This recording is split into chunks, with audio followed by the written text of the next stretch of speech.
Vous avez à cœur de savoir, de comprendre, et ce livre est fait pour ça. Il n'est pas une justification, comme je le dis souvent, mon bilan va se tenir par lui-même sans que j'ai besoin de le défendre. Même si parfois je suis démangé par cette volonté. Et votre présence aujourd'hui me conforte dans l'idée que vous avez compris l'essentiel de ce que j'ai fait, même si vous voulez en savoir davantage. Vous avez eu ce mot, c'est un livre témoignage aussi, d'événements que j'ai pu connaître comme chef d'État et qui ont profondément marqué mon esprit. Et il est légitime que je puisse aussi évoquer presque personnellement mes sentiments face à ces épreuves. Alors c'est vrai que ces séances de signature sont souvent longues, il faut attendre parfois 5 heures, mais je vous rassure, on va aller plus vite. À Rennes, j'ai commencé à 17h30, j'ai fini à minuit. Mais comme il fait beau, on va faire en sorte que vous puissiez être libérés, et moi aussi, plus tôt. C'est très important de venir dans des librairies, dans une belle librairie comme la vôtre, parce que ce que je veux aussi, c'est que ce livre soit un partage et donne envie d'apprendre et de connaître. Et rien de mieux que l'écriture et la lecture pour y parvenir. On va faire en sorte que je puisse vous dire un mot à chacun et surtout que vous puissiez me dire un mot le plus souvent, mais je ne vous oblige à rien. Les gens qui viennent vers moi commencent par merci.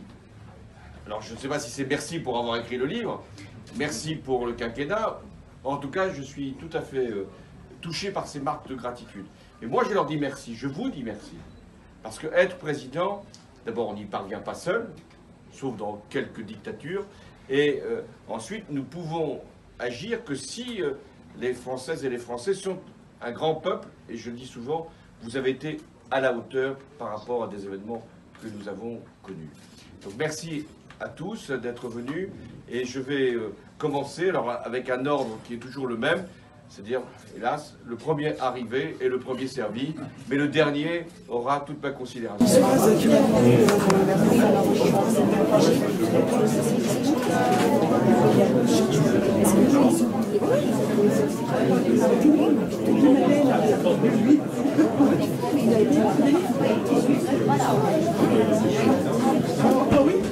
J'avais fait une photo avec lui.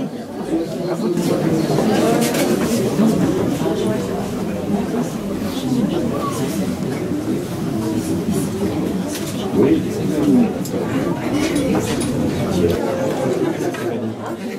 Bientôt. Tu fais la photo? Il y a pas. Tu n'en as pas eu, toi? Non plus, c'est bon, on n'est pas eu. Vas-y. Je vais nous prendre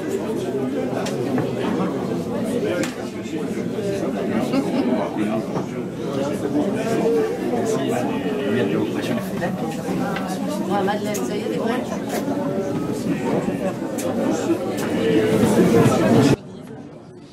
D'abord, de la gratitude pour ce qui a été fait, de la compréhension que le livre doit normalement encore étayer, et puis de la comparaison.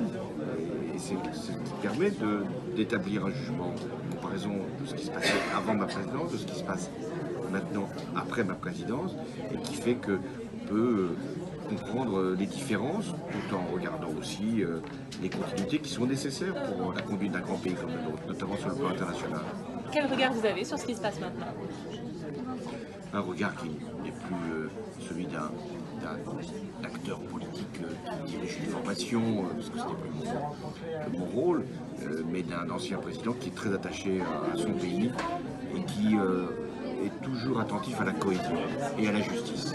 Et quand on manque à l'une et à l'autre, c'est là qu'il y a des risques qui ne sont pas bons pour la démocratie. Comme je l'indique dans mon livre, faisons attention en Europe et en France, forcément, il y a des menaces lourdes sur la démocratie. Pas de la part de ceux qui dirigent, mais de la part de ceux qui veulent remettre en cause les fondements même de notre société.